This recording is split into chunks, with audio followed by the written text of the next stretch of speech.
শনিবার সকালে চোপড়ায় পুলিশের হাত থেকে দুষ্কৃতীকে ছিনিয়ে নিয়ে চলে যায় স্থানীয় গ্রামবাসীরা। পুলিশ ওই সময় আক্রমণকারীদের বিরুদ্ধে কার্যত কোনো প্রতিরোধ গড়ে তুলতে ব্যর্থ হয়। এমনকি গ্রেপ্তার করা আসামিও পুলিশের হাত থেকে রেহাত পায়। এই প্রসঙ্গে বাম নেতা সুজন চক্রবর্তী বলেন, এই রাজ্যে বর্তমান সরকারের আমলে পুলিশ নিজেই নিরাপত্তাহীনতায় ভুগছে। পুলিশকে পিটিয়ে হেনস্থা করে আসামি ছিনতাই করেছে মানুষ মানে তৃণমূলের কর্মীরা।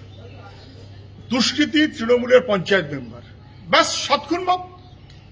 কেন পুলিশ ধরবে? হাতে নাতে ধরা পড়েছে, তার সত্ত্বেও ধরা যাবে না। এর আগে আমরা দেখেছি গোয়ালপুকুর পুলিশ নিরাপত্তাহীনতায় ভুগছে, কালিয়াগঞ্জ পুলিশ নিরাপত্তাহীনতায় ভুগছে, নদিয়া পুলিশকে বেঁধে পিটিয়েছে, নিরাপত্তাহীনতায় ভুগছে। তৃণমূলের রাজত্বে মানুষের নিরাপত্তা নেই, দুষ্কৃতীদের পাশে পুলিশ।